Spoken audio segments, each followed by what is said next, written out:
मेरे परिवार को और सबके अंदर बैठे परमात्मा को मेरा प्रणाम। आपके साथ कंटिन्यू रखूंगी अष्टावक्र गीता जी। जैसा कि आप जानते हैं कि अष्टावक्र जी ने राजा जनक को ज्ञान दिया और राजा जनक ने ज्ञान को ले भी लिया। अब अष्टावक्र जी पूरी तरह से आश्चर्य में आ जाते हैं और राजा जनक से बहुत सारे प्रश्न करते हैं, उनकी परीक्षा लेते हैं। राजा जनक परीक्षा में सफल हो जाते हैं। अब उसी के आगे कंटिन्यू करूंगी। अब अष्टावक्र जी उनकी सुपात्रता को अच्छी तरह से समझ चुके हैं कि हाँ, राजा जनक को ज्ञान प्राप्त हो चुका है और उससे आगे ज्ञान देना जारी रखते हैं।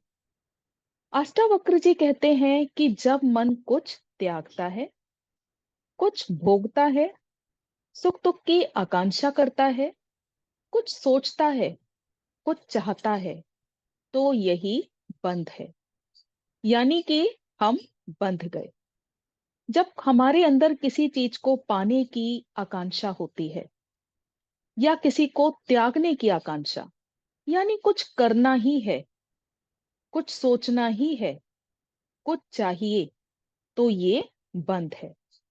और जहां मन इन सबसे अलग हो जाता है, यानी कि कुछ मिला तो ठीक, कुछ नहीं मिला तो ठीक, पूरी तरह से न्यूट्रल पोजीशन, ये हुई शून्य अवस्था।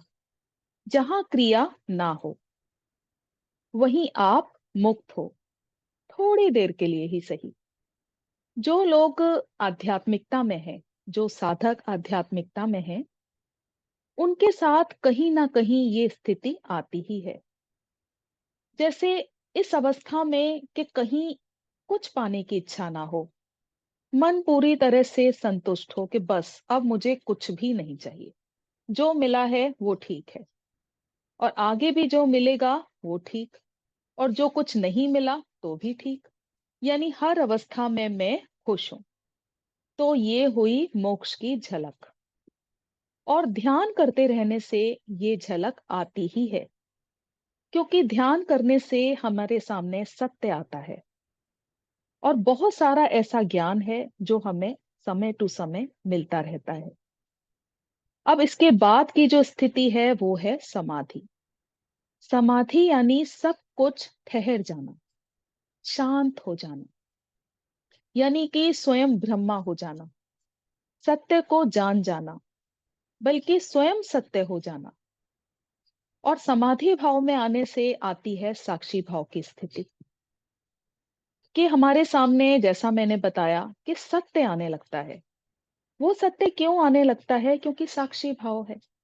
साक्षी भाव यानी पूरी तरह से अपने लिए दृष्टा भाव रखना, अपने आप को देखना। हमने क्या सोचा, क्या हम दूसरों के लिए सोचते हैं, हमारे मन की स्थिति क्या है, तो ये अपने ऊपर ही निगाह रखना। और जब हम अपने ऊपर ही निगाह रखते हैं तो स्वयं के सत्य को जान जाते हैं। फिर धीरे धीरे सभी क्रियाएं भी छट जाती हैं। सभी क्रियाएं मतलब जैसे कि अ, कर्म योग हुआ, भक्ति योग हुआ, ज्ञान योग हुआ, जिसके सारे आध्यात्मिकता पर हम आगे बढ़ते हैं। ये सभी क्रियाएं हैं। देखा जाए तो ये सभी मार्ग हैं और जो मंजिल है वो है समाधि और साक्षी स्वरूप। और यही किनारा है। और किनारे पर पहुंचना, नाव को ढोना एक मूर्खता है। यानी कि सरल शब्दों में अगर आपको किनारे तक पहुंचना है तो सीधी सी बात है, नाव का सहारा लेना पड़ेगा, नाव पर चढ़ना पड़ेगा। तो ये एक बहुत गहरी बात है, इसे समझें। नाव का सहारा लेना पड़ेगा यानी उन रास्तों पर, उन क्रियाओं पर चलना पड़ेगा और उन इसमें ध्यान भी आ जाता है। और जब आपको किनारा मिल गया, जब आपको मंजिल मिल गई, तो इन रास्तों को छोड़ना पड़ेगा, क्योंकि अब आपको मंजिल मिल गई, यानी कि नाव को अब किनारे करना पड़ेगा। अब आप गुरुवाणी पढ़ते हैं, कुरान पढ़ते हैं, गीता जी पढ़ते हैं और बहुत सारी स्पिरिचुअल बुक्स पढ़ते हैं और आप धार्मिक हो जाते हैं। आप ये कहते हैं कि अब आप पूरी तरह से धार्मिक हैं। तो आपने अपने अंदर देखा, अपनी सोच में, अपने समझने के तरीके में, अपने रूपांतरण में, कि आपके अंदर क्या बदलाव आया ये सारा कुछ पढ़ने से, स्पिरिचुअलिटी में आने से, स्पिरिचुअल बुक्स पढ़ने से। सिर्फ ऊपर ऊपर धार्मिक हमको नहीं होना। आप अपने अंदर के परिवर्तन को देखो कि ये सब पढ़ने से आपके अंदर क्या बदलाव आता है और पहले की सोच और अब की सोच में क्या कुछ परिवर्तन है। तो ये सारे हैं मार्ग, ये सब मंजिल नहीं है। जो कर्म किए जा चुके हैं वासना से या अहंकार से, उनका फल तो आपको भोगना ही पड़ेगा। बिना भोगे वो शांत नहीं होंगे। इवन अगर आप ये मन में विचार भी लाते हैं तो ये भी अपराध ही है।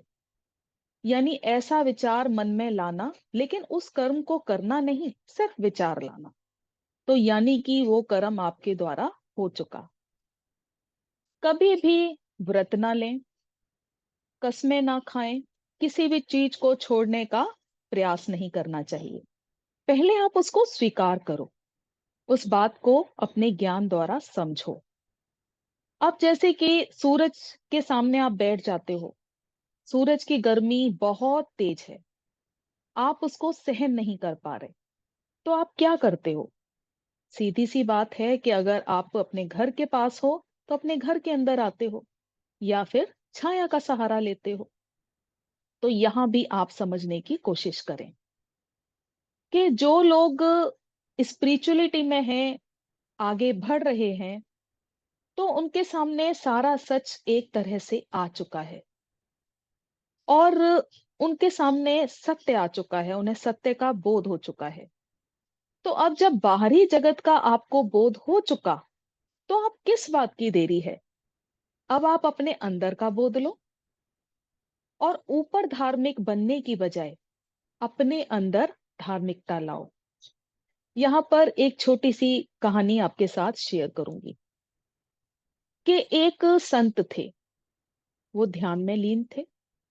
इतने में वहां से एक महिला भागती हुई, पूरी तरह से बेसुध और उनके वस्त्रों के ऊपर पैर रखती हुई वहां से निकल जाती है। अब जो संत थे वो एकदम से अपनी आंखें खोलते हैं और जो अपने सेवक होते हैं उनको आदेश देते हैं कि इस महिला को लेकर आओ। जो सेवक होते हैं उस महिला को लेकर आते हैं। अब संत उस महिला के ऊपर क्रोध करते हैं कि तुम इतनी बेसुध थी और यहाँ से इतनी तेजी से निकली हो कि तुम्हें ये भी होश नहीं कि तुमने मेरे वस्त्रों के ऊपर पैर रखा। अब जो महिला होती है वो कहती है, गुरुवर मुझे माफ करें, मैं पूरी तरह से ध्यान में थी, अपने पति के प्रेम में थी और आज बहुत सालों बाद मेरे पति ने वापस आना है, तो मैं बेसुध होकर उन्हीं के ध्यान में यहां से गुजर रही थी। चलो, मैं तो बेसुध थी, मैं तो फिर भी पति के ध्यान में थी, लेकिन गुरुवर आप तो परमात्मा के ध्यान में थे और जो परमात्मा के ध्यान में हो तो उसको सुध कैसे रह सकती है? अब देखा कितनी बड़ी बात कही उस महिला ने। तो यहाँ पर जो मैं आपको मैसेज देना चाहती हूँ वो ये देना चाहती हूँ कि जो भी लोग, जो भी साथ संगत आध्यात्मिकता में है, तो सबसे पहले आप अपने स्वयं पर ध्यान दें, क्योंकि यहाँ पर दूसरों के अंदर गलतियां निकालना या फिर किसी बात को देखकर एकदम नाराज हो जाना, अपनी प्रतिक्रिया दे देना, यहाँ ये चीज दिखाती है कि आपकी आध्यात्मिकता कहाँ तक पहुंची है। आप मेरी इस बात को समझने की कोशिश करें कि किसी को देखते ही आपको कोई चीज पसंद नहीं आई या कोई इस तरह का संदेश है जो आपको पसंद नहीं आया, तो आप समझ लें कि आपकी जागरूकता, आपकी अवेयरनेस अभी वहां तक नहीं पहुंची है। आपको अभी और आध्यात्मिकता में गहरे उतरने की देर है। आप गहरे उतरें। हो सकता है धीरे धीरे वो चीज आपको समझ आने लगे, ना कि उसके ऊपर फौरन अपनी प्रतिक्रिया को जता देना, दूसरे पर क्रोधित हो जाना। तो सबसे पहले अपने आप को जानना, अपने आप को समझना, दूसरों पर प्रतिक्रिया ना करना। अब गुरु, जो गुरु होते हैं, वो शिष्य को उनके अंदर छुपे गुरु का बोध कराते हैं, ना कि अपने ऊपर ही उलझाए रखते हैं। अब बहुत बाहर देख लिया, अब तू अपने अंदर देख। ये गुरु का संदेश होता है कि वो आपके अंदर सोए गुरु को जगा दे। यानी कि अगर मैं इसका भी एक उदाहरण के रूप में आपको समझाऊं, तो ये बात बिल्कुल सही है कि आप अब तीसरी क्लास में हैं। क्या आप चौथी क्लास में नहीं जाएंगे? पांचवी में नहीं जाएंगे? और एक सच्चे गुरु वही है जो आपको अपने तक ना रहकर आपको आगे की तरफ, आपको आगे की यात्रा कराएं और उस सत्य को समझने की आपके अंदर शक्ति दें कि आपके अंदर ही गुरु है और आप अपने अंदर के गुरु को जगाओ। अब बार बार जन्मना, बार बार उन्हीं कर्मों को भोगना, फिर बचपन, फिर जवानी, फिर बुढ़ापा, फिर वही सगे संबंधी, और हर बार इसी तरह से जन्म लेते रहना। तो क्या आप यही नाटक, यही रंगमंच करने इस दुनिया में आए हैं? क्या कभी आपने ये सोचा कि आखिर हमारे जीवन का उद्देश्य क्या है? हम लोग क्यों इस जमीन पर बार बार जन्म लेते हैं? और इसमें सार क्या है? आखिर इसका उद्देश्य क्या है? क्या आपने कभी इसको समझने की कोशिश की? हम कहते हैं कि जो प्रभु कराए उसमें हमारी मर्जी। यानी कि आपकी मर्जी दबा देते हैं आप, आपकी मर्जी कुछ भी नहीं। क्योंकि ये जो सुनने में आता है कि हम तो निर्बल हैं, या फिर प्रभु से डर कर रहना चाहिए, इस तरह के वर्ड बोलते हैं ना हम, कि हम तो बहुत निर्बल हैं, हमें तो हमेशा परमात्मा से डर के रहना चाहिए। और हमारी मर्जी कैसे चल सकती है परमात्मा के आगे?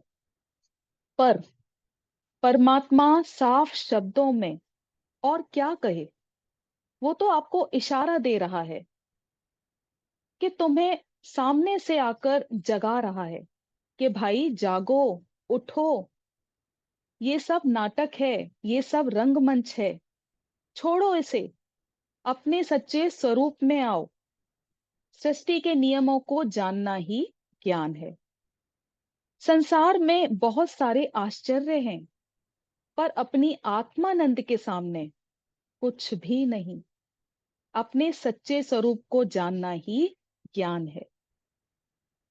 तो दोस्तों, उम्मीद करती हूं आप एक एक शब्द को बहुत अच्छी तरह से, बहुत बारीकी से समझे होंगे। आज के लिए बस इतना ही। इतने धीरज से, इतने प्रेम से आपने मुझे सुना। आप सभी का बहुत बहुत धन्यवाद।